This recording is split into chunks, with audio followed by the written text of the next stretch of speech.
나도 먼저 Zuallererst möchte ich hier für das Mangok Dharma alle, die hier den jeweiligen Sangha und alle die Geshes und Dukus und die Meister, die hier zuhören, die Kempos und auch die über die Freunde und über das Internet zuhören, Dharma-Freunde und Freundinnen, möchte ich hier herzlich begrüßen, mein Tashi Lake.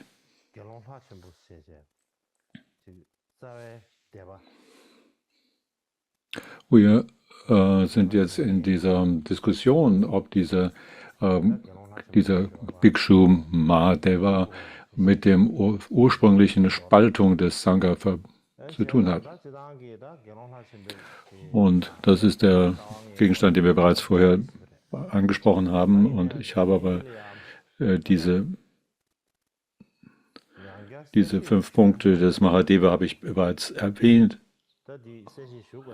Aber wir möchten gerne da nochmal etwas genau hineinschauen heute. Und wie sich daraus der Spaltung angeblich entwickelt hat, das werde ich dann später erklären. So, die Erklärung, die ich heute gerne geben möchte, die Darlegung.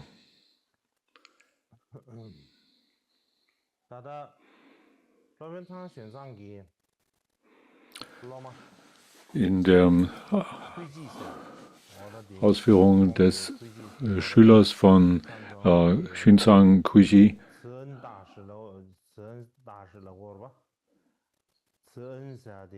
da ist doch manchmal Syntasch hier.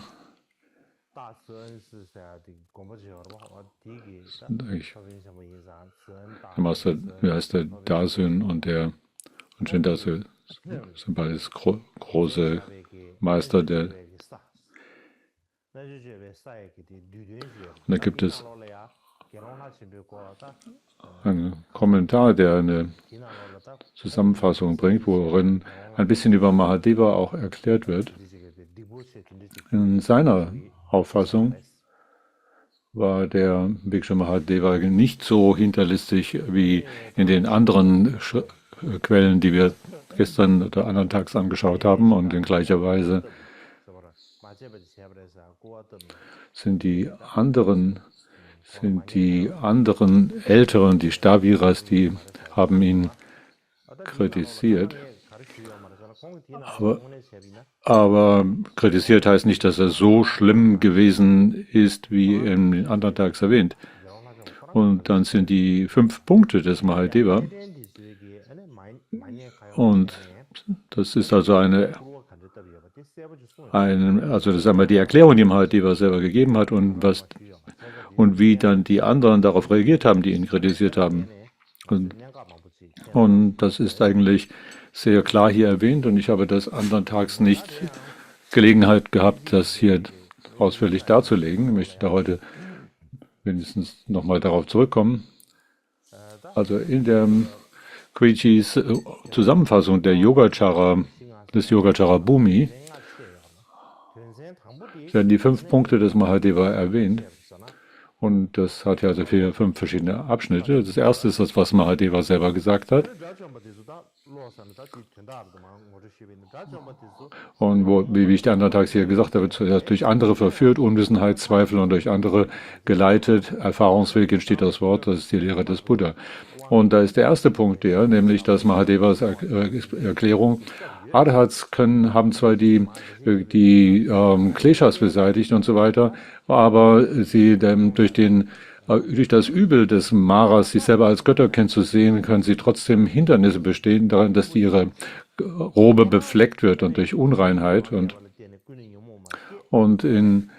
nach der Meinung der Älteren des Taviras, sagen sie, was der Mahadeva sagt, ist ein gewöhnliches Wesen und dann da ist es völlig dumm zu sagen, dass also hier weil nämlich die Gemütsverstörungen, die Kleshas entstehen in der Gegenwart eines Gegenstands oder einer Bezugspunktes und dann sind es unreine Gedanken in der Nacht, die dazu geführt haben, dass die Kleider befleckt wurden und er tut dann äußere Einflüsse wie Mara als Götterkind zu beschuldigen.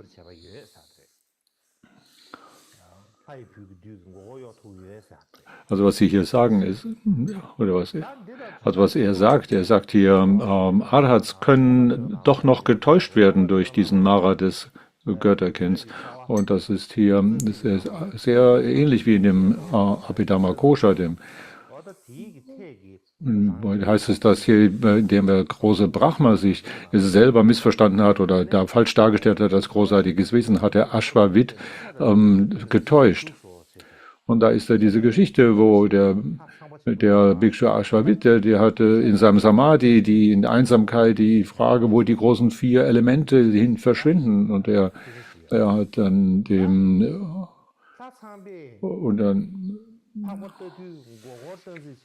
und er ist dann in seinem Samadhi zu Brahma gegangen und hat ihn gefragt, wo kommen diese Elemente her, wo kommen diese ganzen Bereiche her und wo gehen sie hin und so weiter. Und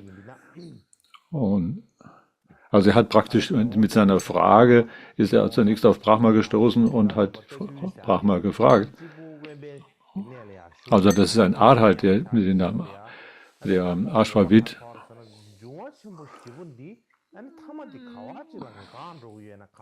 Er fragte sich einfach, wenn in dieser Welt, wo kommen diese 4 Elemente her und verschwinden sie hin letztlich? Und da hattest du also diese Frage, die ihm offen geblieben war.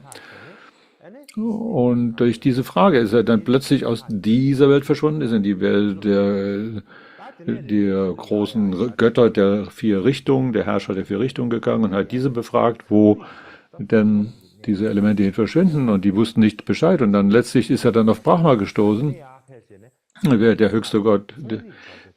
Der ging also durch alle die verschiedenen Götter, die er befragt hat, des Begierdebereiches und dann schließlich zu dem Formbereich, dem höchsten Gott des Formbereiches. Und alle sagten bisher, wir haben keine Ahnung, wir wissen das nicht genau, wo die letztlich hingehen. Und schließlich in dem Brahmas-Bereich. Und dann wurde die Auskunft gegeben, gut, es gibt nichts, was Brahma nicht weiß, also fragt doch bitte Brahma. Und Brahma, heißt es, sei ihm erschienen, als ein kleiner Junge mit 5 Gesichtern. Und Ashvavid fragte ihn und er hat seinen Zweifel und seine Frage vorgetragen und wo gehen letztlich die 4 großen Elemente hin? Wohin verschwinden sie? Und Brahma gab ihm darauf die Antwort. Ich bin Brahma, ich bin der großartige Brahma und ich bin der Schöpfer dieser Welt und so weiter. Er hat die Frage aber nicht direkt beantwortet und dann hat aber nur vorgegeben, dass es so großartig sei. Und Ashvavid sagte, ja, aber ob du der große Brahma bist oder so oder der Schöpfer der Welt, interessiert mich nicht. Ich wollte wissen, wo die 4 Elemente hingehen. Ich habe euch nicht gefragt, ob du Brahma bist und ob du großartig bist. Ich möchte wissen, wohin die 4 Elemente gehen. Das war die Frage, die ich eigentlich gestellt habe. Und Brahma hat wieder das wiederholt, sagt, ich bin der großartige Brahma und so weiter, ich bin der Schöpfer dieser Welt. Und er hat keine direkte Antwort gegeben. Und schließlich, nach der 3. Frage, hat Brahma ihn in ein privates Gemächer geführt und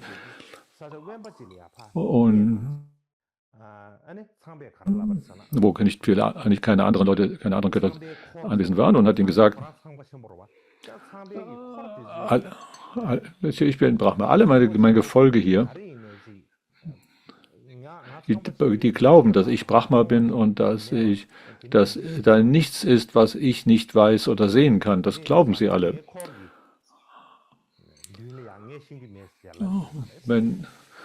Wenn ich aber ich kann nicht in der Gegenwart all meines Gefolges hier sagen, dass ich keine Ahnung habe, wo die hingehen. Ich habe keine Ahnung tatsächlich, aber wohin letztlich die 4 Elemente hingehen, wenn sie verschwinden. Aber du hast einen Fehler gemacht. Du hättest, solange der Buddha noch am Leben ist, warum hast du ihn nicht gefragt? Warum hast du mich gefragt?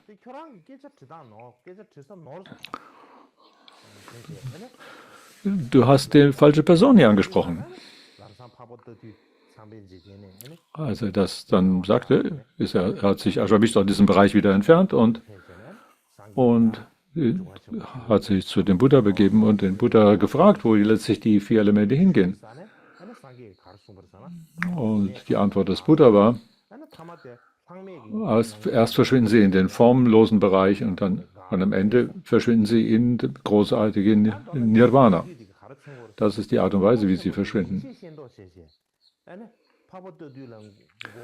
Das heißt, diese Geschichte zeigt, dass Brahma vorgab, er wüsste alles, obwohl er nicht alles wusste und hat also Ashwavit getäuscht. Er war in der Lage, Ashwavit zu täuschen durch sein Gerede, dass er der Großartigste sei. Obwohl er Ashwavit Frage nicht beantworten konnte, hat er trotzdem vorgegeben, dass er der großartige Brahma sei, der Schöpfer der Welt.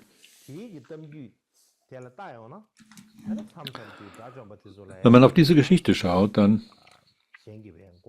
kann es da durchaus sein, dass dass es möglich ist, Arhat zu täuschen, dass sie nicht mitbekommen, wie sie getäuscht werden. Das ist also durchaus möglich. Also bis zu einem gewissen Grad ist es möglich, sie zu täuschen. Man kann also nicht kategorisch einfach behaupten, dass sie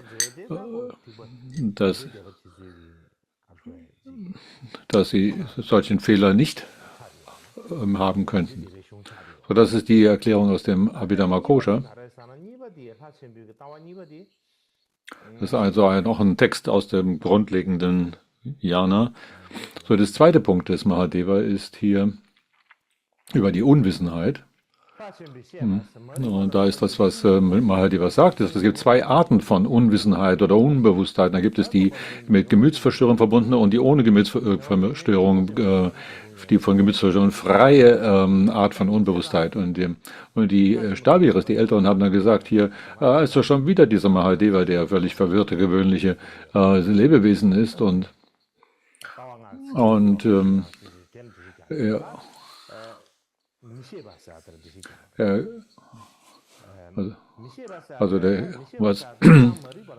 Sie kritisieren ihn deswegen. Also was macht Mahadeva? Er gibt im Prinzip eine Erklärung über einen eigenen Vers ab und sagt, es gibt zwei Sorten von Unbewusstheit. Und die Arhats haben völlig aufgegeben, das, was man als die mit Gemütsverstörung verbundene oder Klesha verbundene Art von Unwissenheit bezeichnet, aber sie haben nicht alle Arten von Unbewusstheit aufgegeben, nämlich nicht jene, die davon frei ist. Und die Arhats haben daraufhin eingewandt, dass die Kritiken sagen, dieser völlig verwirrte, gewöhnliche Mahadeva, der ist einfach dumm, der hat keine Ahnung und er wiederholt die Sutras in der falschen Weise und behauptet, dass sogar die ehrwürdigen dass sie solche Art von Unwissenheit hätten. Also da muss man einfach drüber nachdenken, ist die Erklärung, die Mahadeva gegeben hat, richtig oder nicht? Und wenn wir dann nach dem Abhidhamma-Kosha schauen, und hier in dem Autokommentar heißt es dazu, darin heißt es, oder das ist ein Kommentar zu der Zeile, wo es heißt, sie sind diejenigen, die vollständig die Dunkelheit abgewendet haben. Und das heißt hier, dass ist die Frage, was heißt hier alles? Ne? Haben Sie tatsächlich, Sie haben definitiv eine gewisse Art von Unbewusstheit vor der Dunkelheit aufgegeben. Also die haben die mit Konflikten verbundene Unbewusstheit aufgegeben, die Dunkelheit. Aber die Frage, haben Sie wirklich alles aufgegeben? Aber in dieser Weise, das heißt Bratikas und Shravakas, sie haben die gemütsverstörungsverbundene Art von Unbewusstheit aufgegeben, aber in dieser Weise haben sie noch nicht die Qualität des Buddha erlangt. Sie haben also etwas, was ihnen unzugänglich ist durch Zeit oder durch Ort, und die haben auch die unendliche Gesamtheit aller Dinge entzieht sich auch ihrer Bewusstheit. Also insofern haben sie wegen dieser 4 Arten von Unwissenheit, haben sie immer noch Unwissenheit, obwohl sie frei sind von Gemütsverstörung. Und das ist das, was wir eigentlich heutzutage als die Klesha-Unwissenheit bezeichnen und die durch kognitive Unfähigkeit, was die Allwissenheit verhindert als Geistestrübung, diese beiden Geistestrübungen.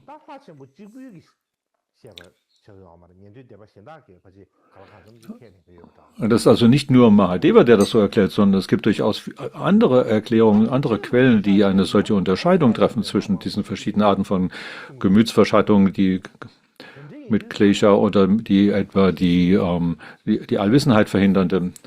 Insofern ist Mahadevas Punkt hier, dass Arhats immer noch eine Art von Unbewusstheit in sich tragen.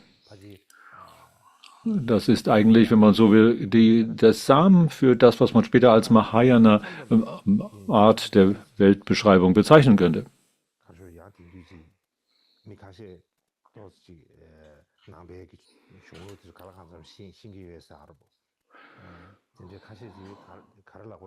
Also da gibt es Dinge, wo die meisten Texte darüber einig sind. Und besonders aber, dann gibt es aber Unterschiede, wo einige Texte sagen, alles, was die Mahayana Sicht der Welt ist eigentlich nicht die Lehre des Buddhas, sondern die einzig wahre ist die in der grundlegenden Jnana. Und so haben wir diese Unterschiede, aber letzten Endes, wenn wir über Mahayana sprechen, dass da zwei verschiedene Arten von Unbewusstheit da sind, dann ist es tatsächlich ein sehr wichtiger Punkt, der Grundmerkmal des Mahayana Weltverständnisses ist. Und also man kann nicht sagen, dass man kann sogar sagen, dass innerhalb der Texte, die von dem grundlegenden Jnana benutzt werden, dass darin eben ganz viele Aussagen sind, die mit der Welterklärung des Mahayana übereinstimmen. Also kann man das nicht alles Mahadeva als Fehler in den Schuh schieben. Der dritte Punkt ist der Punkt hier über Zweifel. Und er sagt hier, Mahadeva sagt das, also von dem Zeitpunkt an, wo man sagt, diese Stromeintreter, also ein Arhat erreicht hat, dieser Zustand, haben diese Ehrwürdigen, haben dann keinerlei noch mit Klesha verbundenen Zweifel mehr, aber sie haben immer noch eine Art von Zweifel, die nicht mit Klesha verbunden ist. Sie können zum Beispiel eine Vogelscheuche mit einem Menschen aus der Ferne verwechseln und so weiter. Solche Fehler sind möglich. Und die Älteren, also die haben dann ihn kritisiert und sagen, Mahadeva ist ein völlig verwirrtes, gewöhnliches Wesen. Er zitiert diese Sutras in völlig falscher Weise und die Bedeutung hat er missverstanden und er behauptet, dass die Ehrwürdigen immer noch Zweifel hätten. Und so gab es also hier einen Konfliktpunkt. Wir müssen aber beide Seiten hören. Man muss hören, was sagt Mahadeva und was sagen die sogenannten Älteren dazu.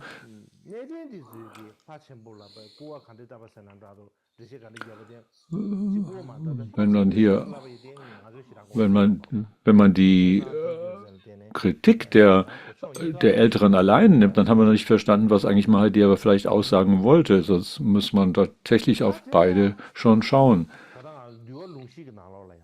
Und dadurch gibt es hier in einem Text des Vinaya, im Vinayavastu,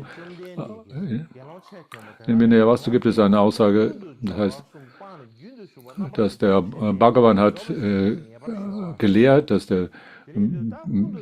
das Bhikshus, der Bhikshu so und so, alle Arten der drei Arten von Fesseln aufgegeben hat, nämlich die dreieigenen Fesseln, nämlich sich als eine eingebildete persönliche Identität, dass er zweitens eine übereifrig disziplinierte Selbststrenge oder Härte anzuwenden, das aufgegeben und dann noch den Zweifel aufgegeben, dass es einen Weg zur Freiheit gäbe. Und insofern heißt es, dass sind sie in den Strom eingetreten und nicht mehr zurückzufallen in diese Art von Erwachen.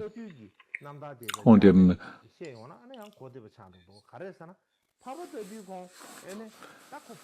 wenn man das vergleicht mit dem Geschichte von den Ashwajit, der seine Frage hatte, die da aus seinem Samadhi geboren war, dass er sich fragte, wann verschwinden denn die letztendlich alle Elemente?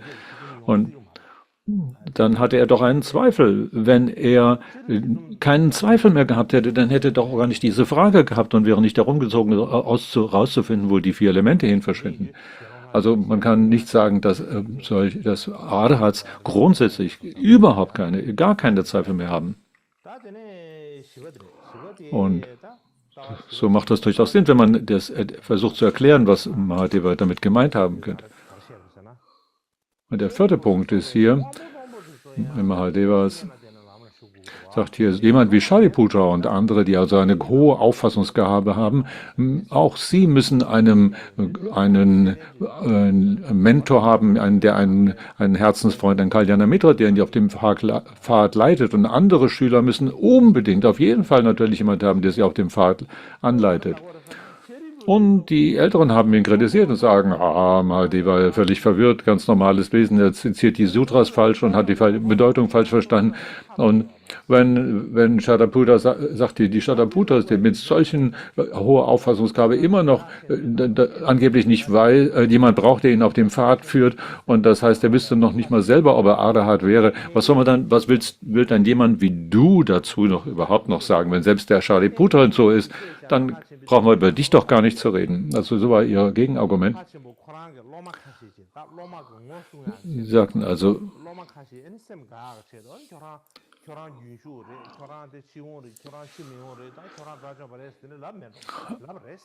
und wenn der Buddha dann zu Shariputra gesagt hat, aber es gibt aber die Tatsache, dass der Buddha gesagt habe zu Shariputra, du bist der Beste in Prajna, in Weisheit. Und er hat zu Upali zum Beispiel gesagt, du bist der Beste, der Vinaya verstanden hat, also du solltest die Vinaya-Lehren bewahren. Und so hat er also verschiedenen Leuten verschiedene Dinge gesagt. Wenn er dies nicht gesagt hätte, dann hätten die selber nicht gewusst, dass sie die Experten in diesem Bereiche seien. Und wie könnten Sie das sonst selber zu dieser Meinung kommen? Und das wäre also hier und auch das Pratyeka Buddhas auf der anderen Seite, und da ist ein anderer Punkt, nämlich, dass die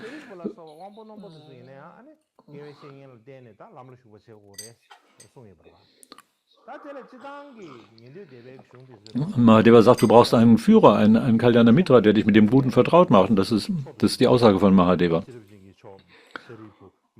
Wenn man über die 8 großen Schüler des Buddha nachdenkt, wie Shariputra und so weiter,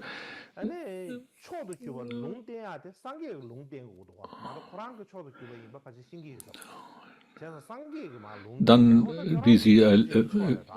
es war der Buddha, der sie als die hervorragenden 8 bezeichnet hat. Sie hätten doch nicht von sich selber sagen können, dass sie die Großartigen seien.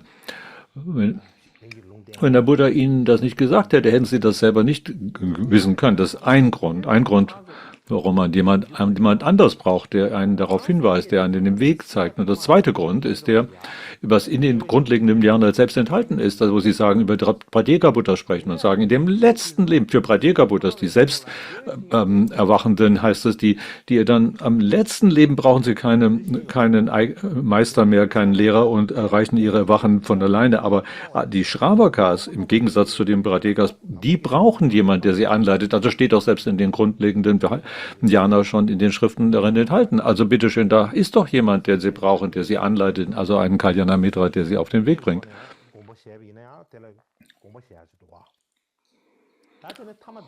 Wenn man in dieser Weise darüber nachdenkt, dass man einen Kalyana Mitra brauche, der auf den Guten vertraut macht, dann macht das durchaus Sinn. So, dann ist der 5. Punkt, der letzte Punkt von Mahadeva, der heißt,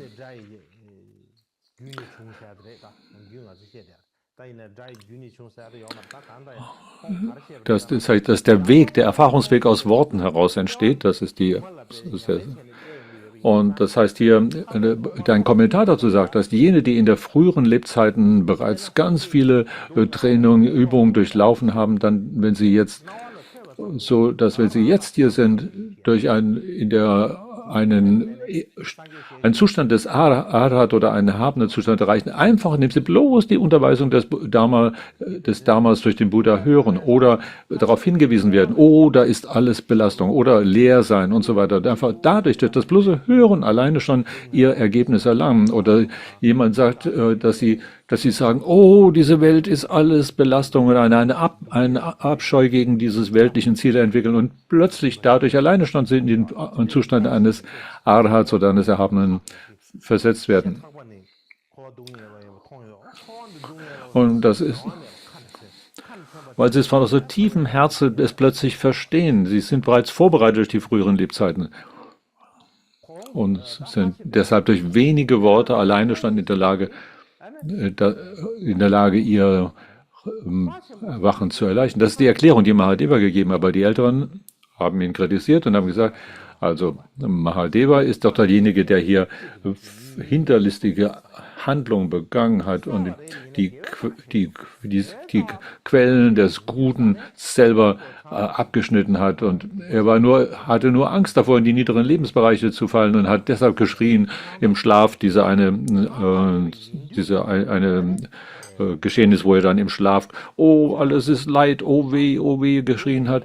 Und wo dann seine Schüler ihn am nächsten Tag gefragt haben, was ist mit dir los? Bist du krank? Du hast geschrien die ganze Nacht, oh weh, ne? Und dann, wenn ihr Lehrer in der Nacht immer oh weh ruft, dann haben sie gedacht, dann ist er vielleicht krank oder was, ne? Nein, hat er dann gesagt, nein, ich war nicht krank. Warum hast du dann geschrien, oh weh, oder alles ist so Belastung, ist alles Leid, alles Dukkha? Und warum hast du dann gejammert mitten in der Nacht? Mahadeva hat darauf die Antwort gegeben, als ich jung war, habe ich den Weg betreten und ich habe alles getan, was ich tun konnte, alles machen können, was ich wollte. Jetzt, wo ich älter bin, kann ich das nicht mehr und es ist alles etwas schwieriger geworden. Und wenn ich jetzt nicht das Wort oh weh gesagt hätte, dann hätte ich nicht diesen Ansporn gehabt, auf dem Weg auf dem ehrwürdigen Pfad zu gehen. Das ist eine ziemlich langatmige Erklärung, die sie da geben, die Älteren. Aber da ist ein anderer Punkt, den wir da bedenken sollten. Das, was Mahadeva hier eigentlich aussagt, ist wegen bestimmter Worte, die jemand hören, man den Pfad betritt. Das kann man nicht grundlegend einfach wegwischen. Zum Beispiel da gibt es halt den Satz, den Ashwavit gesprochen hat.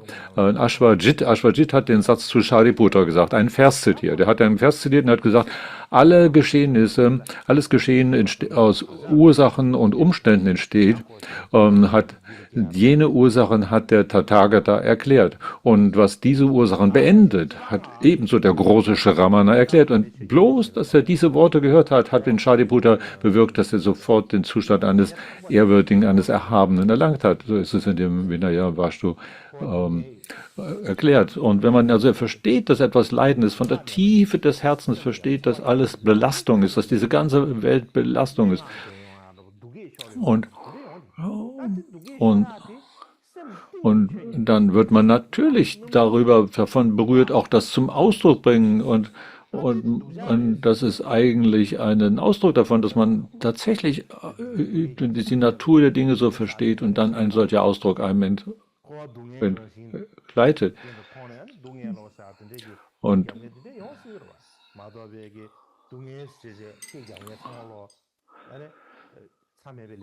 es ist doch durchaus möglich, dass also, wenn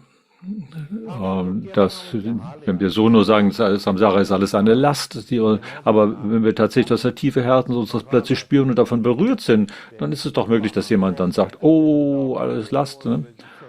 Und das musste doch nicht bedeuten, dass jemand dann deshalb auf dem falschen Wege sei. Und es gibt sogar in diesem Theravada-Tradition etwas, wo die herumgehen, die Mönche, und wo sie sagen, alles ist Last, so, alles ist unbeständig und es ist alles Leid und Belastung, so habe ich es gehört. Also es gibt auch so eine Wenn also jemand mitten in der Nacht plötzlich den Ausruf aussteht, oh, alles ist unbeständig, alles ist eine Belastung, das ist kein Grund dafür, dass er notwendigerweise deswegen einem falschen Weg sei. Der Grund, warum ich darauf hinweise, ist, dass die 5 Punkte des Mahadeva, wenn wir darüber sprechen, die haben eine Beziehung zu dem, was in dem Abhidharma Kosha enthalten ist als Darstellung. Und hat auch Verbindung zu vielen anderen Arten von Upadeshas, also von Unterweisungs. Man kann nicht kategorisch einfach sagen, dass alles, was Mahadeva dargelegt hat, ist völlig absurd und abwegig oder falsch grundlegend. Insbesondere, wenn man aus der Perspektive des Mahayana darauf schaut, dann sind viele dieser Punkte, die Mahadeva hier ausdrückt, aus der genau richtig Hinweis, genau exakt das, was eigentlich die Weltsicht des Mahayana charakterisiert.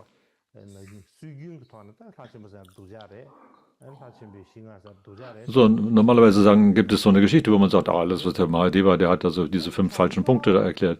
Aber das ist vielleicht so gar nicht unbedingt richtig. Wir müssen auf beide Seiten schauen. Wir müssen auf Mahadevas Erklärung schauen, wir müssen darauf schauen, was die Staviras, die Älteren sagen, und dann können wir vielleicht darüber verstehen, was. Und besonders, wenn wir die Perspektive des Mahayana dazufügen, dann ist das sehr viel Wichtiges, was wir daran lernen können, und vieles dieser Punkte. Viele der Dinge, die bereits in dem Dharma enthalten waren, bevor das sich in die 18 verschiedenen Schulen aufgespalten hat, der Sangha aufgespalten hat, und sind da bereits enthalten. Und nachdem diese Aufspaltung in 18 Gruppen sich aufgespalten hat, dann gibt es da viele Meinungen oder Ansichten, die mit der Weltsicht des Mahayana zu tun haben. Also da müssen wir durchaus eine Aufmerksamkeit darauf legen und uns damit beschäftigen. Wenn wir sagen, Mahayana ist völlig anders als der grundlegende Vijnana und einfach so magisch einfach von sich aus entstanden ist, einfach aus dem Nichts heraus plötzlich Mahayana-Weg entstanden ist, dann so etwas kann man ja nicht sagen. Also deswegen ist es wichtig, dass man genau auf diese Entstehungsgeschichte schaut. Der nächste Hauptpunkt, den ich hier ansprechen müsste, also der dritte in der Reihe hier, ist der Punkt über die Sichtweise des japanischen Gelehrten Kaisho Tsukamoto. Kaisho Tsukamoto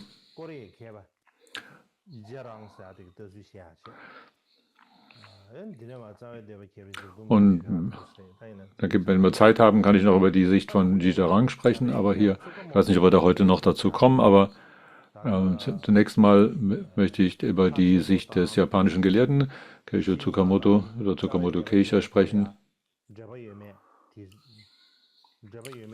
Er hat die 5 Punkte des Mahadeva und die Aufspaltung in Schulen untersucht und hat dazu sehr vieles herausgefunden, sehr viele Ergebnisse seiner Forschung.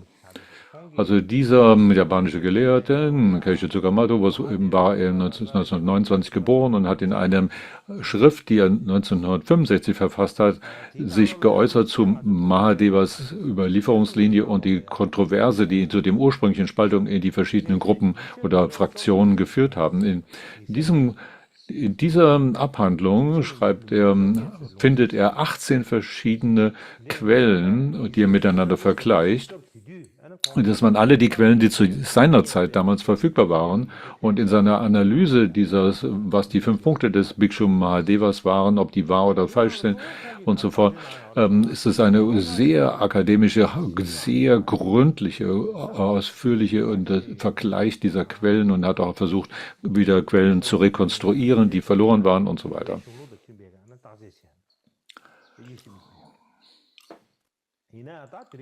Das ist also eine ausgesprochen gründliche und akademische Analyse, die wir jetzt vielleicht nicht die Zeit haben, in aller Ausführlichkeit zu behandeln, aber ich möchte euch wenigstens das Ergebnis hier im Prinzip vorstellen. So in seiner Abhandlung schreibt Tsukamoto, er hat also eine Tabelle verfasst, in der 18 verschiedene Quellen miteinander verglichen werden. Diese Tabelle hatte ein Problem, weil zu der Zeit war die Druckkunst, also war das nicht möglich, alle Dinge in dieser Tabelle einzufügen. Da gibt es also Dinge, die fehlen. Ich habe versucht, die fehlenden Dinge zu finden, aber ich habe sie bisher nicht auffinden können. Aber grundsätzlich können wir an dieser Tabelle schon mal sehen, was hier sein Punkt ist.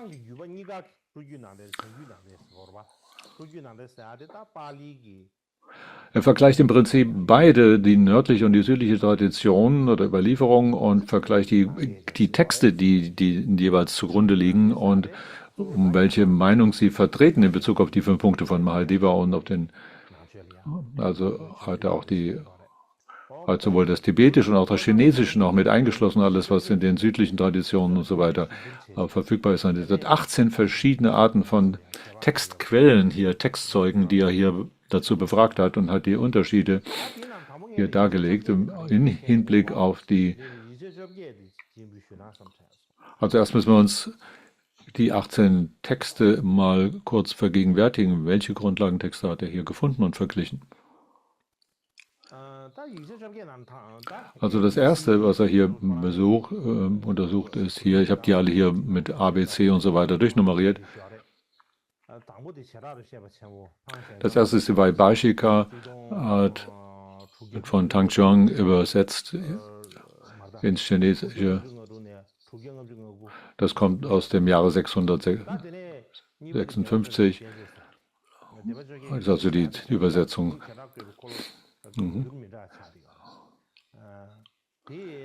Und dann ist ein Text über die 18 verschiedenen Schulen, der übersetzt worden ist hier. Das ist eine Übersetzung dieses Textes, der heißt das Rad der Unterscheidung der verschiedenen Gruppierungen oder Fraktionen. Da gibt es einige Diskussionen darüber, weil die Japaner sagt, dass das in der späteren Qing-Dynastie übersetzt worden ist. Was ich jetzt nicht weiter hier untersuchen kann, aber ich lege das einfach mal jetzt so hin. Aber da gibt es ein paar kleine Diskussionen oder Zweifel daran, ob das ist. Das brauchen wir aber jetzt, braucht uns jetzt nicht zu tangieren.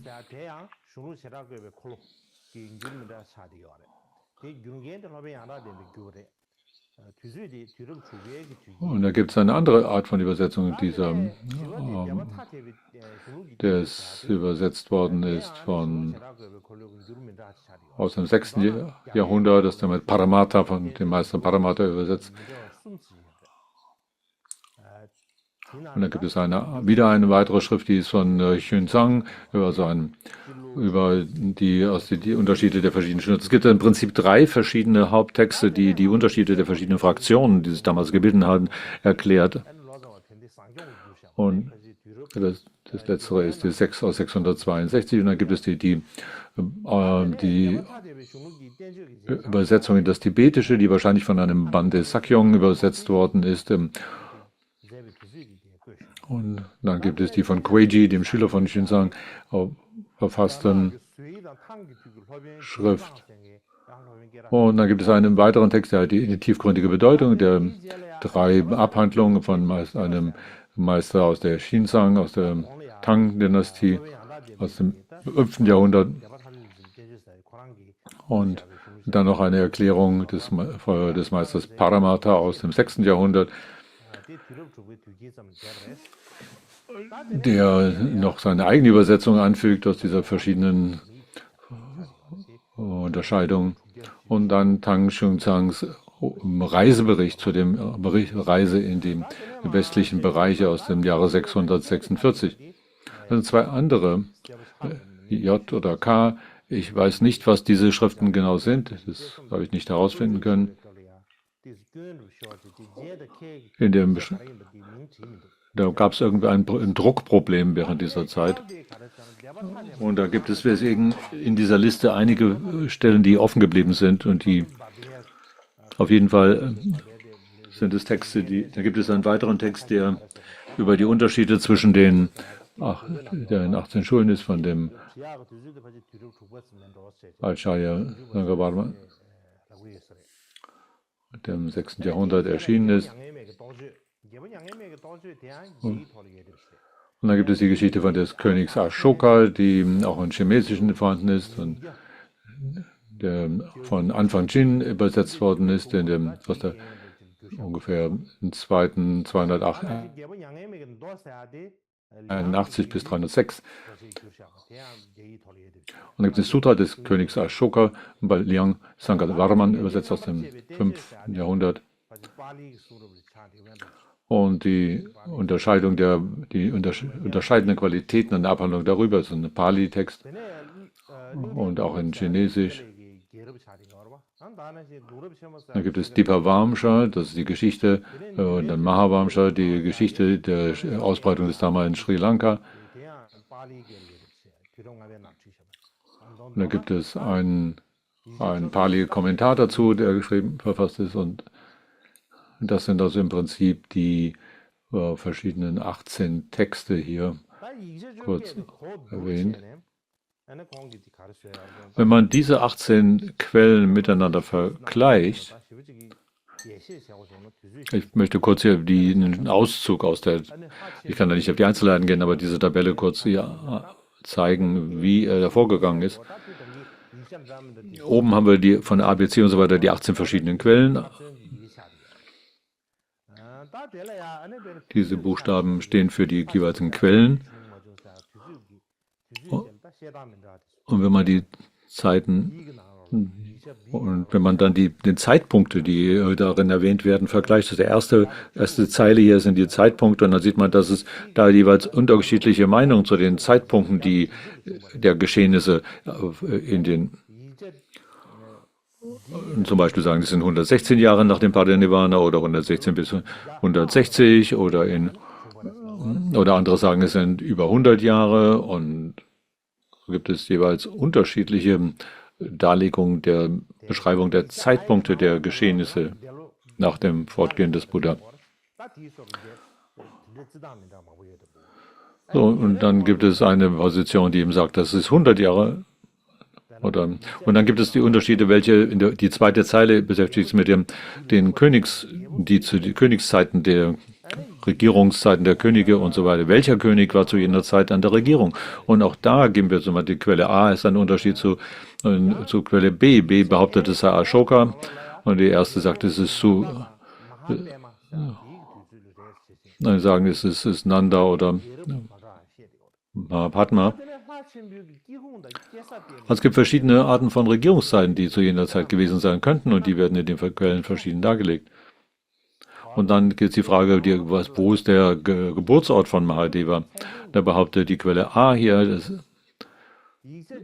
dass er der Sohn eines Händlers aus Mathura gewesen sei. Und andere sagen, hier,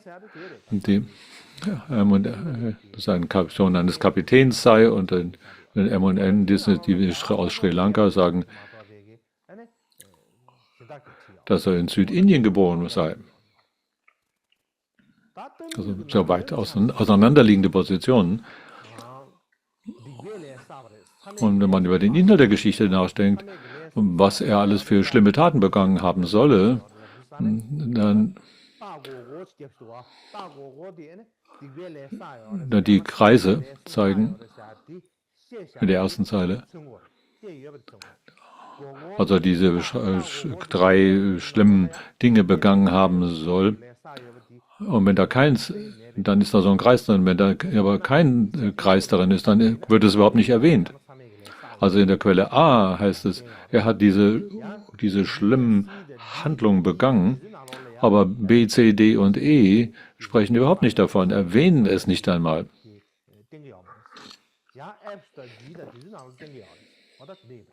Umgekehrt dann F, G, H, I und J erwähnen es wieder.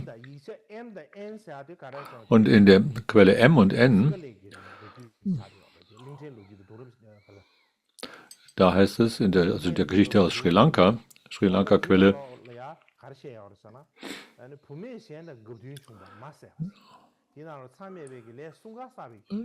wo es heißt, er habe seine Mutter gesprochen, da wurde nicht behauptet, dass er alle diese Taten begangen hat, sondern er hatte vielleicht eine falsche Beziehung zu seiner Mutter oder so und behauptet, dass sie dann am Ende seine Mutter umgebracht habe, aber er führt nicht alle diese 3 Taten auf. Oder andere sagen, er hat eine falsche Beziehung mit dem König gehabt und was ist das? Position Nummer H? In H ist, hören wir, welche Quelle das ist. H ist die Quelle, die Unterscheidung der verschiedenen Fraktionen durch Paramata, ein Kommentar von Paramata. Er sagt, sie hatte eine Beziehung mit der Königin gehabt. Eine unzulässige, ungehörige Beziehung mit einer Königin unterhalten und so weiter. Die Quellen haben eine unterschiedliche Meinung dazu, was er alles da begangen haben soll und ob er überhaupt etwas begangen hat.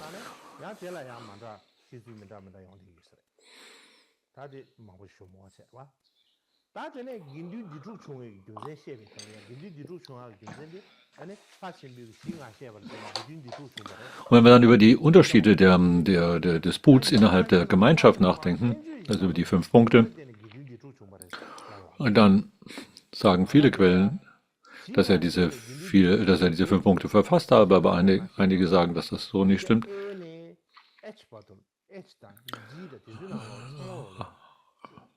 Also einige sagen, wegen dieser 5 Punkte ist die Gemeinschaft in Teile zerfallen.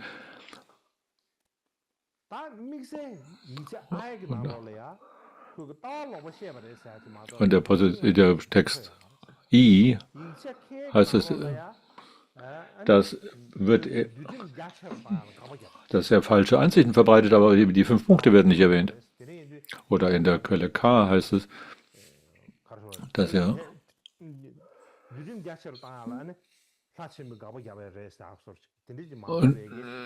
dass Mahadeva, dass er sich dagegen gewehrt hat, dass die Vinaya-Disziplinregeln ausgeweitet werden oder vermehrt werden, aber es erzählt nichts über die 5 Punkte, diese 5 grundlegenden Punkte. Jetzt schauen wir dahin, welche Beziehung das hat, diese 5 Punkte. Okay, der Punkt Reihe Nummer 12 hier ist, ob mir die Frage mit dem Boot, diese Geschichte, die ausgesetzt worden seien und so weiter, das findet sich wiederum nur in einigen Quellen.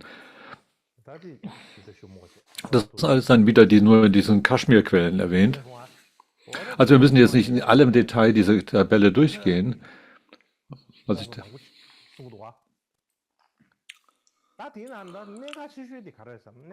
ist der Hauptpunkt dabei? Oder der nächste Punkt, über den wir hier sprechen müssen?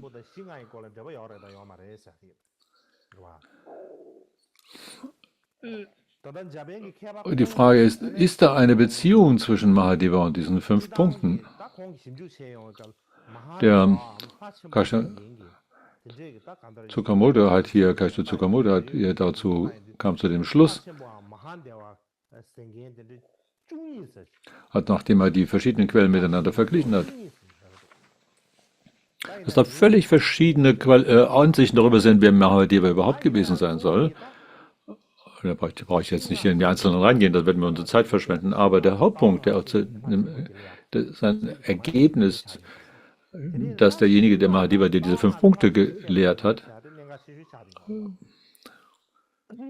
ob Mahadeva diese 5 Punkte gelehrt hat oder nicht.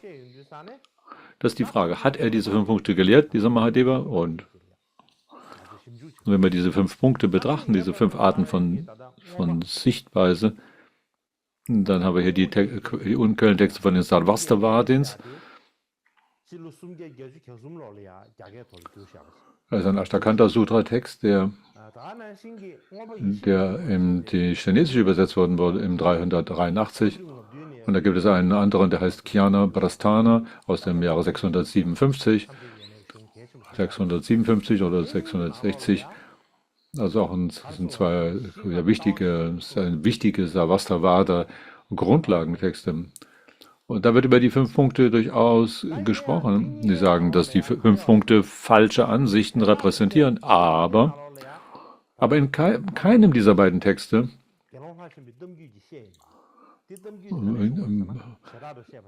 in keinem dieser Texte halt mit der Verbindung hergestellt ist, die von Mahadeva kämen. So, und dann ist da dieser Text, der großen Darlegung, das ist ein ganz sehr bekannter Text,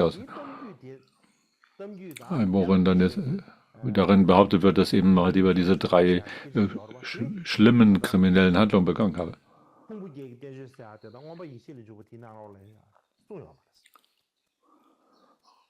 Und das aber ist wieder in den früheren Texten, dem Avastakanda und dem anderen Jnana Prasthana nicht erwähnt. Es gibt tatsächlich 3 verschiedene Übersetzungen dieser großen Darlegung ins Chinesische und die später dann, die bei uns im Tibetischen nicht enthalten waren, die erst später von Gelehrten dann wieder in das Tibetische übersetzt worden sind. Da ist ein chinesischer Meister, der das übersetzt hat. Und es gibt also 3 verschiedene grundlegende Übersetzungen davon im Chinesischen. Und einer dieser ist von dem indischen Meister Sanghabhuti erzeugt worden, Punkt 391, was darin erklärt wird, dass die 5 Punkte, dass da und es wird über die 5 Punkte gesprochen und das ist in dem Kapitel über Weisheit. Aber in einer anderen Übersetzung aus der großen Darlegung gibt es keine Erwähnung, gibt es überhaupt nichts in dem Kapitel Weisheit, überhaupt keine Erwähnung davon. Es ist ein anderer indischer Meister, Buddha Barman, der auch eine Übersetzung verfertigt hat, dieser großen Darlegung. Und diese ist wahrscheinlich zwischen 425 oder 470 erzeugt worden. Es hat ein Kapitel über Weisheit, Pragya. Und die Frage ist, ob diese 5 Punkte darin enthalten sind. Aber wenn wir schauen, was darin enthalten ist, dann ist dieses Kapitel über Weisheit nichts darüber erzählt, was mit diesen 5 Punkten in Beziehung steht. Nichtsdestotrotz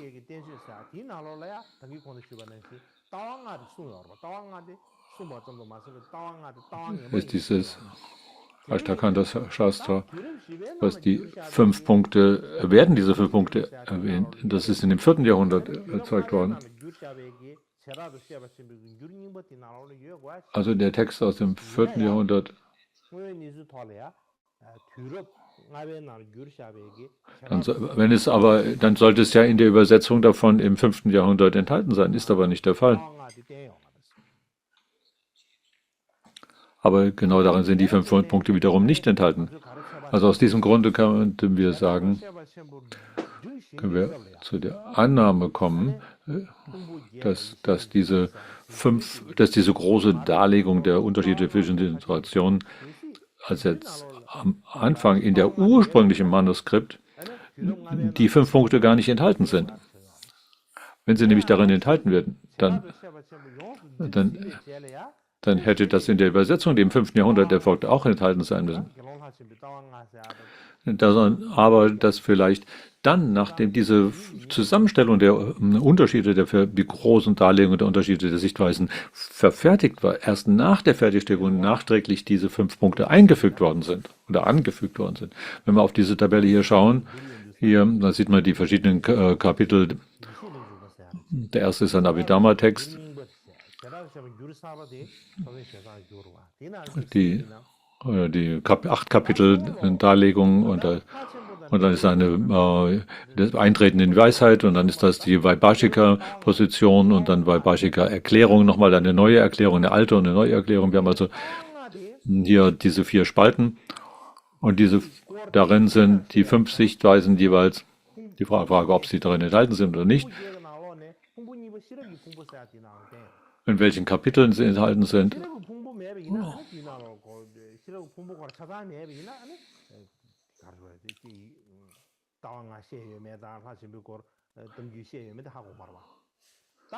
Also gibt es in ganz alten Erklärungen, ist es nie über also die 3. Spalte, da ist es gar nicht aufgeführt, die 5 Punkte. Obwohl das Kapitel über Weisheit dort enthalten ist, sind nicht diese 5 Punkte darin nicht. In der neuen Übersetzung von genau diesem selben Gegenstandsbereich finden sich diese 5 Punkte. Oder werden die 5 Punkte erwähnt im Kapitel der Weisheit. Aber wenn man auf die alte Übersetzung schaut, dann gibt es da ist da eine Leerstelle in der Tabelle, da gibt es diese 5 Punkte nicht in der 3. Zeile. Die Darlegung dieser 5 Punkte ist nur in 3 dieser Texte enthalten, aber nicht in der ältesten der ältesten Übersetzung von eben dieser Darlegung. Und dann ist die Geschichte der Geschichte von Mahadeva, wie ist die behandelt? Dass er überhaupt aufgetaucht ist, jemand aufgetaucht, dass jemand diese 3 kriminellen Handlungen begangen habe und dass er sich als Täuscher in den Sangha eingeschlichen habe und so weiter. Das findet sich nur in der neuesten Übersetzung, während es im 7. Jahrhundert erstellt worden ist. In den früheren Übersetzungen, in den alten Übersetzungen, gibt es darin überhaupt keine Erwähnung davon. Habt ihr das verstanden? Also aus diesem Grund. Ne?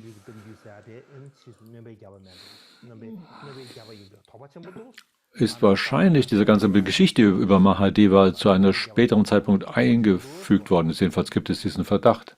Und dass auch dass er diese 5 Punkte erklärt habe, das auch wahrscheinlich später angefügt worden. Das wird aufgrund der chinesischen Übersetzung, wenn man auf die Pali-Texte schaut, dann ist die Kapavatu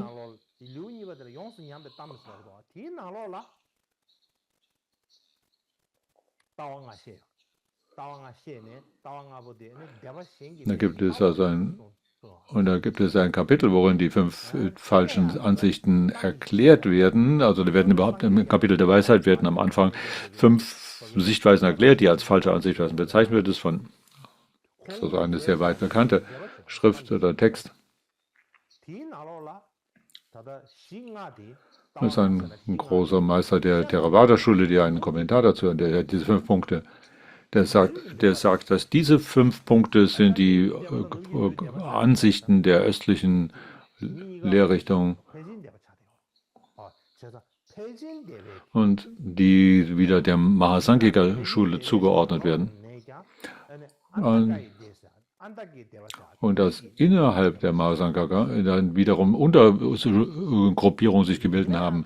Und dann hat er diese zusammengefasst als die Andhaka, also aus der Gegend von Andhaka kommenden Lehrmeinung.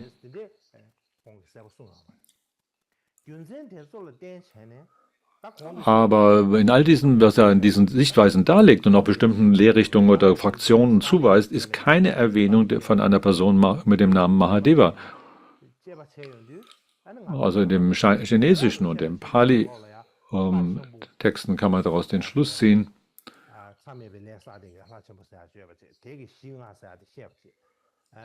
dass der Mahadeva, der diese kriminellen Handlungen begangen habe und dann auch die 5 Punkte gelehrt habe und dann dadurch die Spaltung des Sangha ausgelöst habe, dass alle diese Sachen, die Mahadeva in die Schuhe geschoben werden, dass sich das nur in der sogenannten großen Darlegung findet, aber in keinem anderen früheren Text.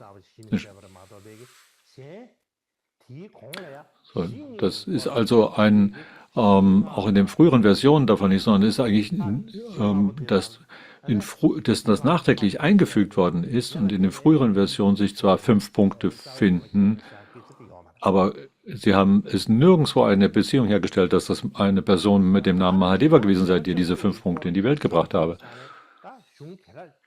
Und wenn man doch in der gleichen Weise über die 18 verschiedenen Fraktionen nachdenkt, dann ist und da ist da Vasumitras Darlegung der Unterschiede zwischen den 18 verschiedenen.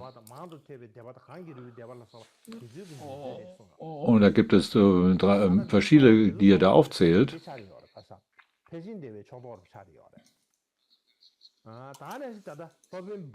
Und das sind alles aber Untergruppen des Mahasanghika.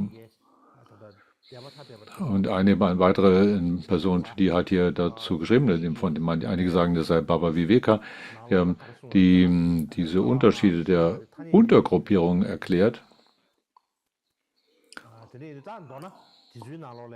Und da wird behauptet, dass diese 5 Punkte einer dieser Gruppen zuzuordnen sei, die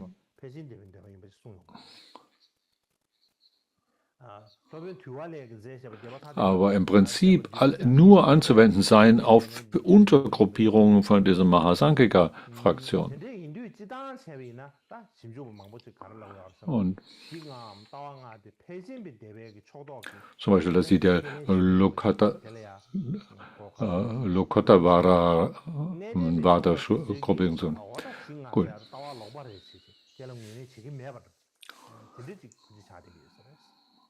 Die wiederum in der Sarvastivada-Gruppierung als falsche Ansichten gekennzeichnet werden.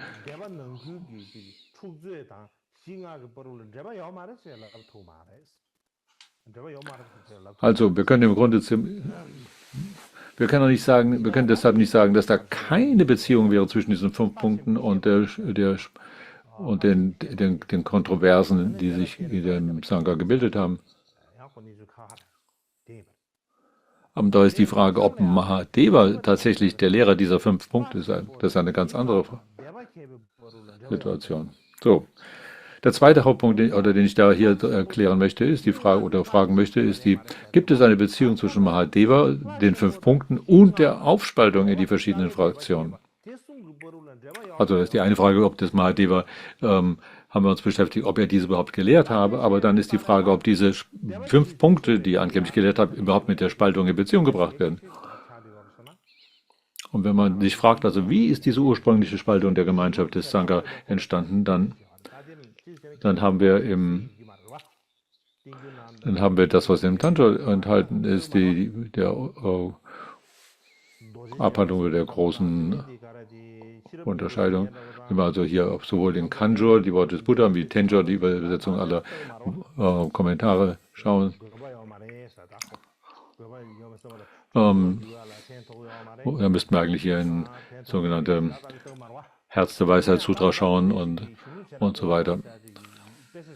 Wir wissen die, aber tun die normalerweise nicht studieren und nicht untersuchen, aber da gibt es tatsächlich eine Tradition.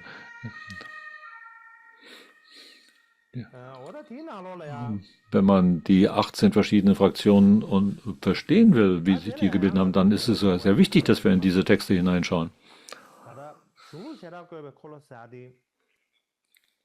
Eine andere Sache, die wir in unseren Fokus nehmen müssen, ist, da 4 verschiedene Übersetzungen gibt von dieser großen Rat der Unterscheidung in die Fraktionen. Und da gibt es 3 in Chinesischen und eine im Tibetischen, aber 3 verschiedene davon im Chinesischen. Die erste Übersetzung, die kommt aus der späteren Qing-Dynastie und heißt die Abhandlung über die 18 verschiedenen Fraktionen. Und dann gibt es eine von Paramata verfertigte, die Abhandlung über die Unterschiede zwischen den Fraktionen. Und dann eine in Tibetischen übersetzte. Und Da gibt Sie sagen, dass da eine Beziehung der 5 Punkte, die zu der Aufspaltung der Unterfraktionen von Mahasankika geführt hat, aber Sie erwähnen den Namen von Mahadeva nicht einmal. Also der Punkt ist, dass Mahadeva und die 5 Punkte und die Urspaltung in der chinesischen Übersetzung aus der späteren Qing-Dynastie und auch von Paramattha, dass diese 3, nämlich die von Paramattha, die aus der späteren Qing-Dynastie und die tibetische, keine Erwähnung haben von Mahadeva.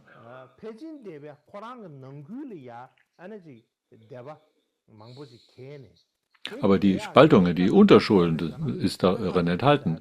Aber Mahadeva ist nicht darin enthalten. Aber die Frage ist nämlich, ob es einen Mahadeva gegeben habe, der diese Unterschiede gelehrt und dadurch die Spaltung verursacht habe.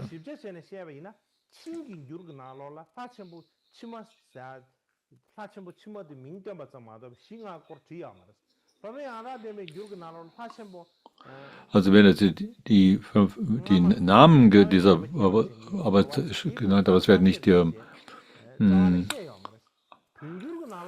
aber nicht die 5 Punkte erwähnt. In der tibetischen ist die Rede von einem späteren Mahadeva, aber also das ist ein kleiner Unterschied, den es gibt hier. Ein zweiter Punkt ist, in 662 die von Tang Jiansang übersetzte Texte, die Abhandlung über die Schriften der verschiedenen Fraktionen.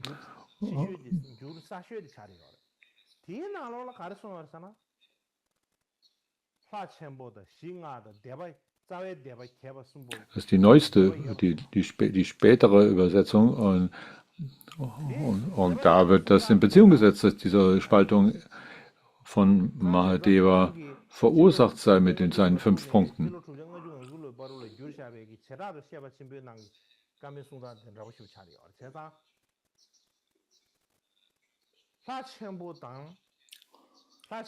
Das ist dasselbe auch nochmal enthalten in einer Übersetzung, die von 656. Das ist also und da ist die 5 Punkte erwähnt und auch die Unterschied, dass daraus die Spaltung erzeugt worden sei. Die Hauptspaltung in die 2 Hauptgruppen. Vor dieser ersten Hauptspaltung in 2 Gruppen gab es eine große Gemeinschaft und die dann in verschiedene Fraktionen sich aufgespalten habe. Und deswegen wird die erste Spaltung die Urspaltung genannt. Und die Bedingungen, die zu dieser Urspaltung geführt haben, und ist die Frage, wie ist das dargelegt? Und liegt es daran, dass Mahadeva diese Punkte gelehrt habe? Woher kommt diese Meinung?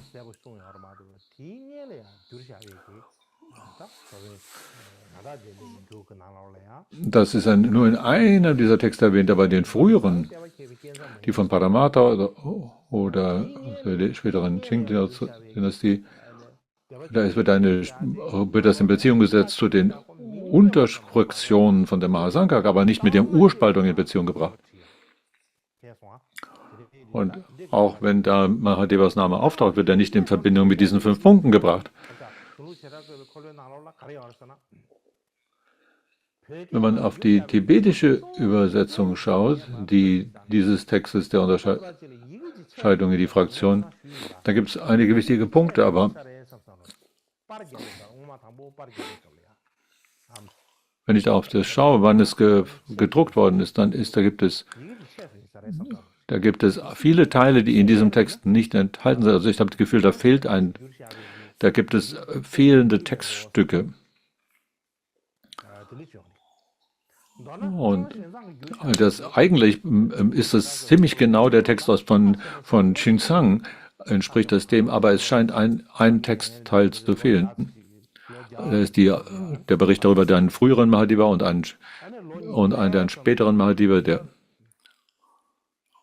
200, einer kam 100 Jahre danach und der andere 200 Jahre. Und dann gibt es noch einen dritten Mahadeva. gibt also frühere und spätere Mahadevas.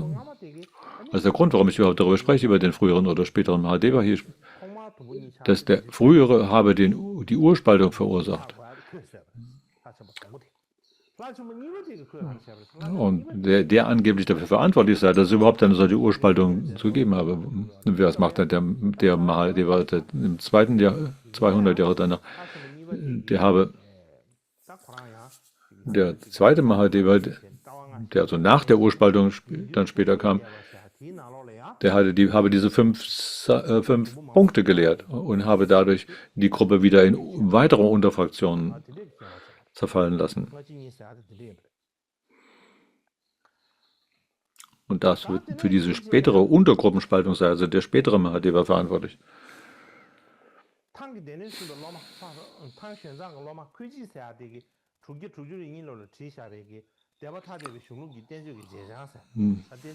Da gibt es einen Text von Kuei Chi, dem Schüler von Xuanzang.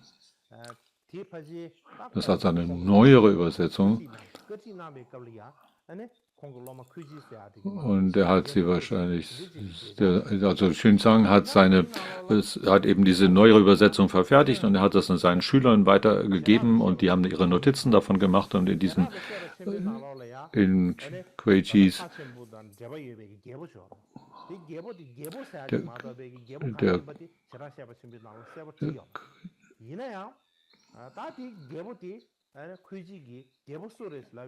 der König, die Frage, wer ist der König gewesen? Und er behauptet, das ist der König Ashoka gewesen sei, der zu jener Zeit eben an der Regierung sei, weil er nämlich die Übersetzung von der großen Darlegung der Unterschiede der Fraktion von Teng Chizang zu Hilfe nimmt. Und da ist es ganz klar, dass es zu der Zeitpunkt von Ashoka gewesen sei.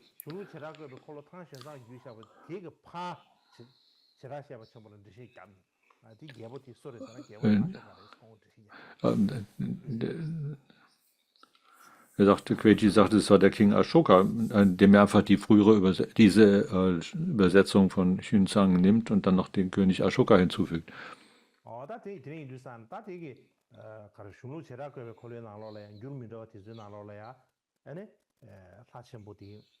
Das zeigt, dass diese verschiedenen Übersetzungen und dieses Rats der Unterscheidung, hier auch die von, wenn man auf die schaut, dass einige dieser Übersetzungen ist Mahadeva nur in einer dieser Übersetzungen, dass da eine Beziehung zwischen dem Urspaltung und Mahadeva bezieht. Das ist nämlich in der von Tang Xuanzang. In all den anderen Übersetzungen ist da keine Diskussion darüber, dass Mahadeva diese Spaltung verursacht habe. Die meisten sagen, dass er die Grundlage für die Spaltung in die Unterschulen gewesen sei, aber nichts mit der Urspaltung zu tun habe. Der nächste Punkt, ja, in den südlichen Traditionen, auf den wir schauen sollten, was ist darin enthalten?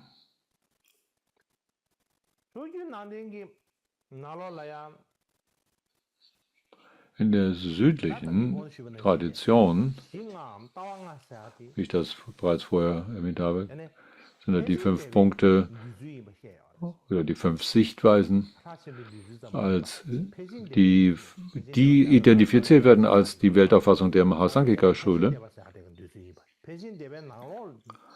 Das also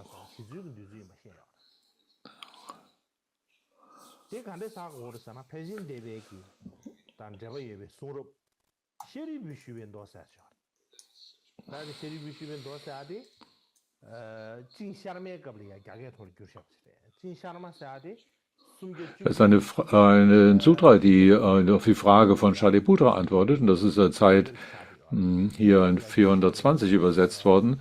Und in dieser südlichen Überlieferung hier sind die 5 Punkte als Position der Purva Shaivala und der Apara Shaila Lehrrichtung betrachtet. Und diesem Sutra ist das als eine Prophezeiung berichtet, die auf eine Frage von Shariputra hin gelehrt worden sei. Und was ist in dieser enthalten in dieser Prophezeiung, die der Buddha gab. Er sagte, 200 Jahre nach meinem Parinirvana wird eine Mahasanghika-Lehrrichtung oder Fraktion erscheinen auf Grundlage von der verschiedenartigen Texten, die benutzt werden. Und das also praktisch nach 200 Jahren nach meinem Parinirvana, sagt der Buddha, wird es über eine solche Gruppe geben, die heißt die Mehrheitsgruppe oder die Mahasanghika-Gemeinschaft. Und weil sie und dann wird es 300 Jahre danach, nach meinem Fortgehen, wird dann aber auch wiederum auf der Grundlage, weil verschiedene Texte benutzt werden und für wichtig gehalten werden, dann sich in diese wird Mahadeva-Lehrrichtung auftauchen und eine weitere Fraktionierung in die Chaitanya-Gruppe und die Uttara-Shaila-Gruppe bewirken.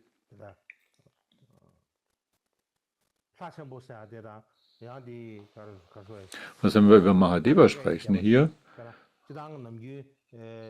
dann ist das eigentlich ein Teil dieser Andaka-Lehrrichtung aus der Andaka-Gegend. Das heißt, in der südlichen Tradition wird Überlieferung hier, wird die Purva-Shaila-Gruppierung als Mahadevas Lehrrichtung bezeichnet. Und das sind wieder auch als eine und daraus kann man schließen, dass Mahadeva und die Andaka-Schulen miteinander in Verbindung sind. Andaka ist eine Gegend oder Andhra oder Andaka, das ist in Südindien, dass die miteinander in Beziehung stehen. Also wenn wir über die Purva-Shaila und Apara-Shaila sprechen, dann sind das Untergruppierungen dieser Andaka, in der Andaka-Gegend entstandenen Lehrtraditionen oder Fraktionen. Also alle, die jetzt zuvor erwähnten Dinge hier betrachten, ist da Mahadeva und die 5 Punkte miteinander verbunden und die Aufspaltung in die verschiedenen Fraktionen auch wiederum damit verbunden.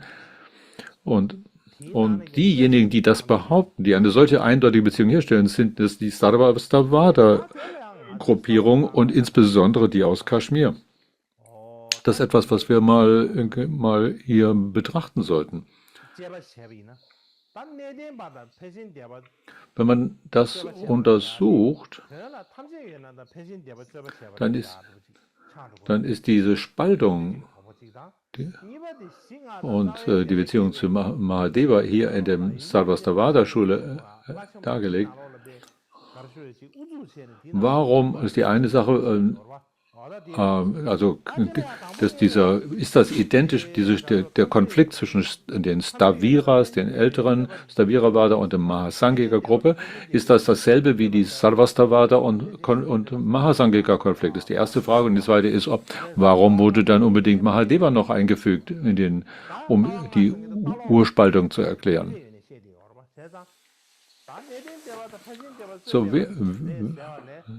Wer hat das behauptet? Das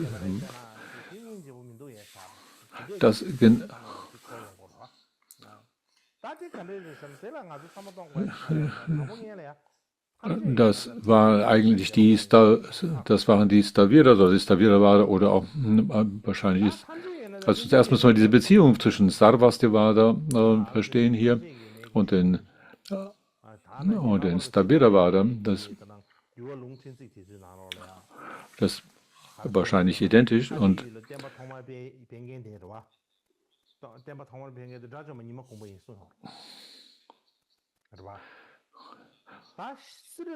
also gerade in der Sarvastivada-Tradition,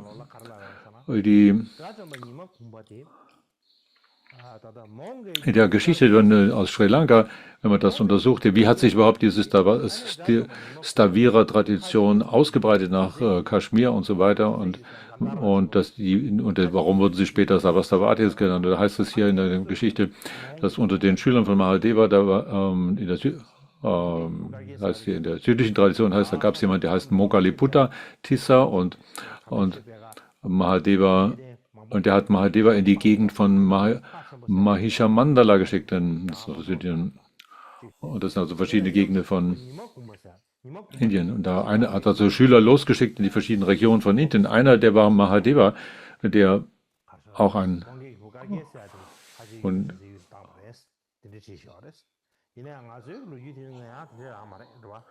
und andere wurden geschickt nach Kaschmir und nach Gandhara, andere Schüler.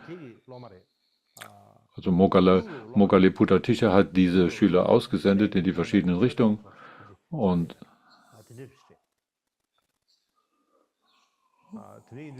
das war ein Dharma-Freund von Ananda, der auch mit ihm in Shravasti miteinander zusammen ordiniert wurde. Und das ist also in der nördlichen und in der südlichen Tradition sind sich darüber einig.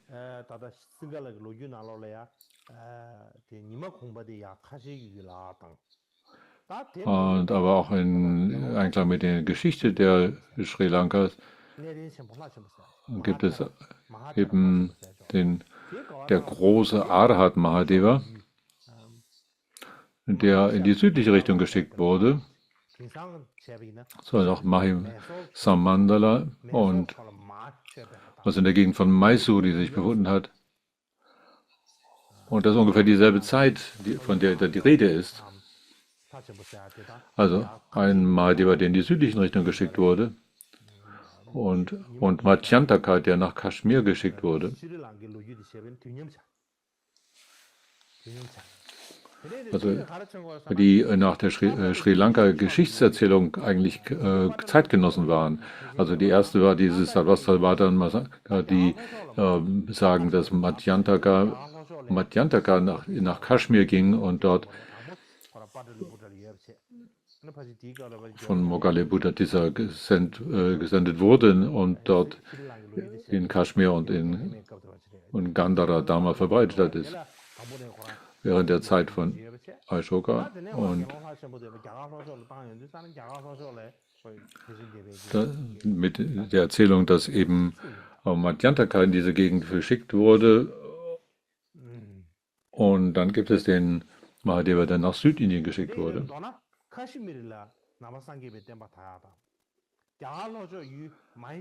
Also die Verbreitung des Dhamma nach Kaschmir und die Verbreitung nach Mahisham Mandala in die südliche Richtung fanden nach Erklärung der südlichen Tradition in der Maurya-Dynastiezeit statt. Wenn man also die Zeit in die ursprüngliche Spaltung hier anschaut, ob sie zwischen Nanda oder Kalashoka Regierungszeit standfand oder Mahabharata, was immer auch die Zeit gewesen sein mag, wo die ursprüngliche Spaltung der Gemeinschaft stattgefunden habe. Dann war eine Zeit, wo die Stavira nach Kaschmir ging. Scheint, dass die Frage, ob dann zu dieser Zeit überhaupt ein Mahadeva gelebt hat.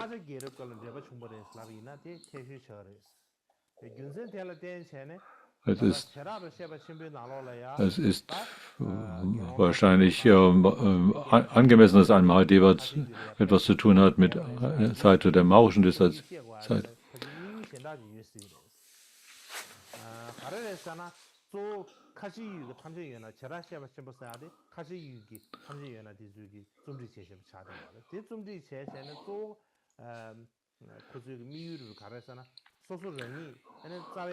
So,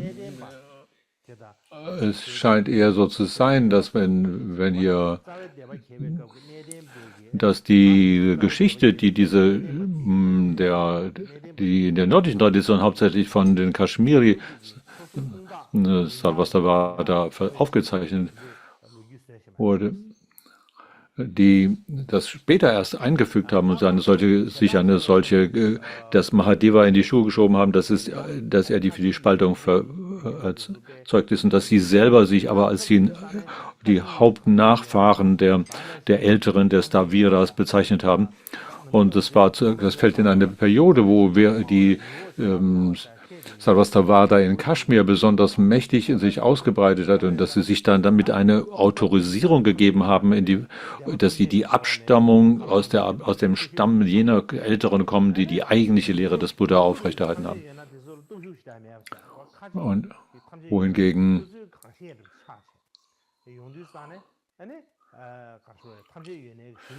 Es war sowohl in Mathura die Sarvastivada, aber auch die in Kaschmir, besonders die Tradition in Kaschmir hatte besondere eine, eine sehr, sehr stark ausgeprägt und sie haben also praktisch dann dass ihre so einflussreich, dass sie ihre Meinung besonders eben hier sich ausgebreitet haben. Sie haben sich wohl diese Geschichte gegeben, dass sie dann eben nachträglich eben, dass sie die wahren Nachfahren der Staviras seien. War also eine weit verbreitete Gruppierung dieses Sarvastivada und es gab viele Untergruppierungen auch davon. Mit kleinen Unterschieden, aber grundlegend ist weil die Kaschmir-Lehrrichtung der Sarvastivadin die einflussreichste zu jener Zeit.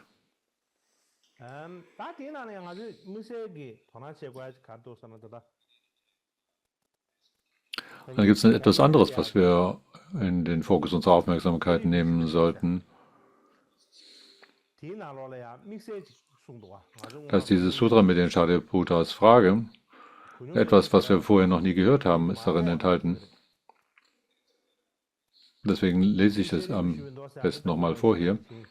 Das ist ein Sutra der Fragen von Shariputra, die übersetzt war während der späteren Qin-Dynastie am 4. und 5. Jahrhundert ungefähr übersetzt worden ist. Also wahrscheinlich zwischen 317 und 420 entstanden. Heißt es, zu jener Zeit war da ein älterer Bhikshu, der versuchte berühmt zu werden durch seine Art über die Vinaya-Änderungen zu diskutieren und man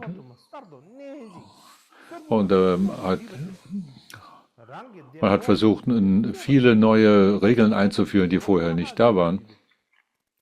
Und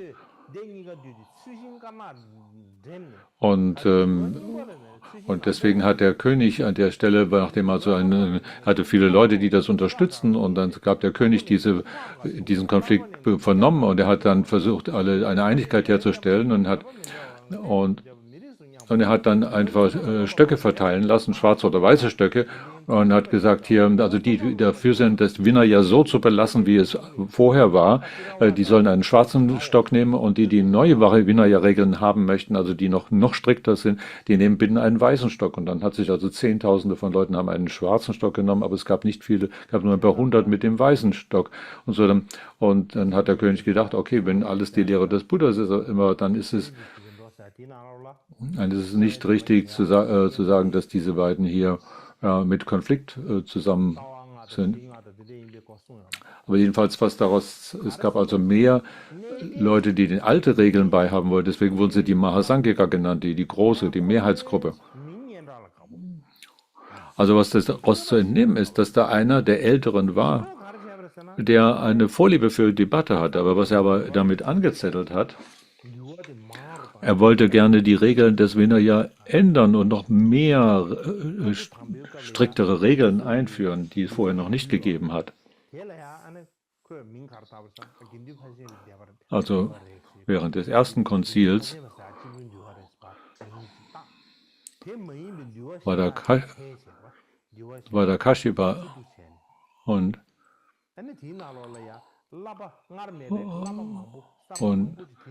das war also die erste Form des Vinaya und dann hat er versucht, noch dieser Ältere, der dann später aufgetaucht ist, hat dann versucht, neue Regeln noch hinzuzufügen und hat seine eigene Lehrrichtung begründet und hat deshalb einen Konflikt in der Gemeinschaft hervorgerufen.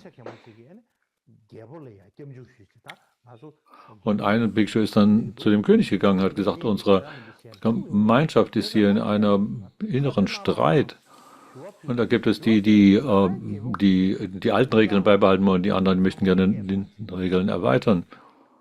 Und er hat deshalb eben alle zusammengeholt und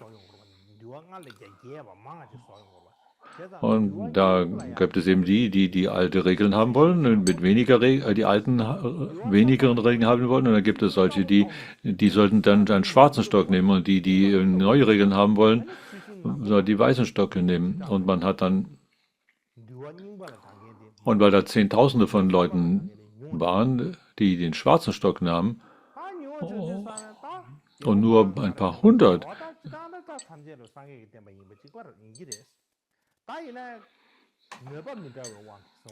die neue Regeln haben wollten, also es sind alles sicher die Lehre des Buddha, aber die haben verschiedene Überzeugungen darin. Ne?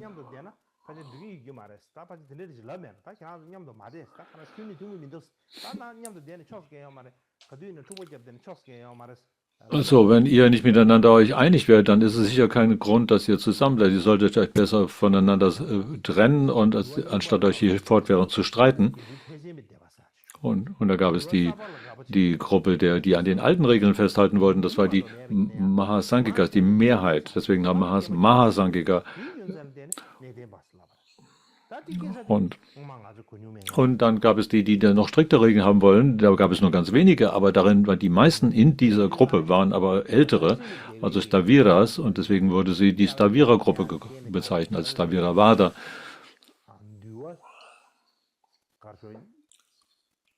Aber das, was hier den Split ausgelöst hat, hier, war also was ganz anderes, nämlich die Vermehrung der Regeln, dass ein Bestreiben dafür entstand, die Vinaya-Regeln zu erweitern, und dass die meisten aber gerne den anfänglichen Gruppe von Regeln beibehalten wollten. Und dass das die Ursache des Urspaltung der Gemeinschaft sei. Und dass da jemand gekommen sei mit dem Namen Batra, wird erwähnt, dass zusätzlich jemand kam, der mit dem Namen Batra, der 5 Punkte erklärt, also ein Individuum mit dem Namen Badra, so ist es in dem Acharya Bhavyas Mahasamhita erklärt. Und diese 5 Punkte,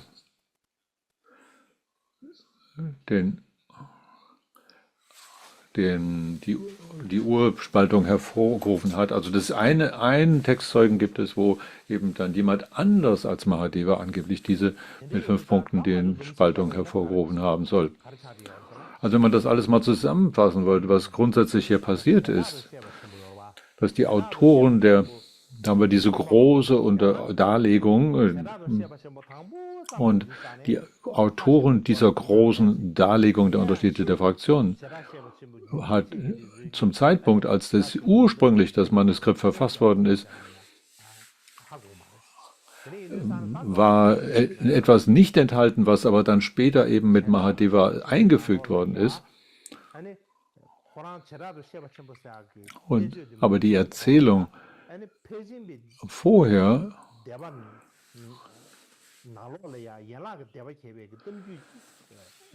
da gibt es eben eine Erzählung, dass die Mahasanghika-Gruppe sich selber wieder in Untergruppen aufgespaltet habe, so wie es im Masovitras Rat der Unterscheidung der verschiedenen Schrifttraditionen geklärt worden ist, und dass dies durch einen Mahadeva verursacht worden sei, der 5 Punkte gelehrt habe.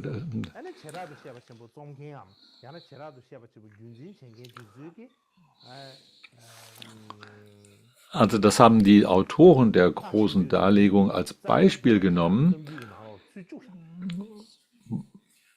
und haben diese Unterspaltung, die durch einen Mahadeva verursacht ist, dann in ihre Darlegung der Geschichte eingefügt und als die Urspaltung bezeichnet, als die Grundlage für die Urspaltung.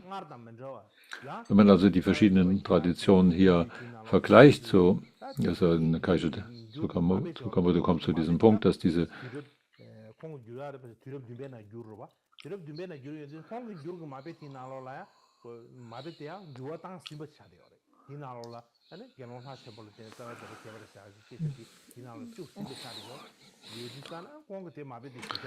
dass da eine Änderung der Geschichte der Geschichtszerlegung später eingefügt worden ist, die in den ursprünglichen nicht enthalten war.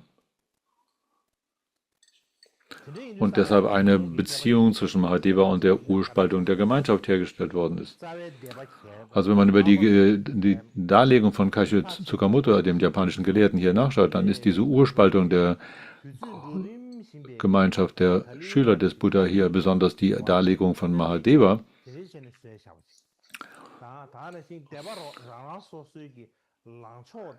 nichts, wo eine einzige glaubwürdige historische Darlegung da zu finden ist, sondern etwas, was eigentlich eine sehr parteiischer Sichtpunkt ist, der jetzt später erst hinzugefügt worden ist im Laufe der Zeit. Und es gibt durchaus Darlegungen in verschiedenen Texten, die sagen, dass da 5 Punkte sind und dass diese 5 Punkte falsch seien und so weiter. Aber man muss dann gucken, wenn man das das muss man aber auch in die Richtung betrachten, in dem Sarvastivada, dann heißt diese 5 Punkte sind völlig falsch und falsche Sichtweisen, und in der Mahayana-Sichtweise würde man sagen, nein, die bin alle, das 5 Punkte sind genau ganz wichtige, grundlegende Punkte des Verstehens, und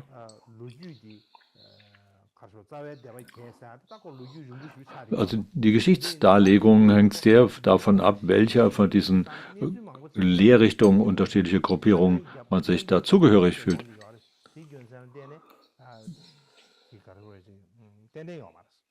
Und so scheint es also, dass da viele Dinge, so sagt der japanische Gelehrte, eben erst nachträglich eingefügt worden sind, in den ursprünglichen Textzeugen aber in dieser Weise nicht enthalten sind.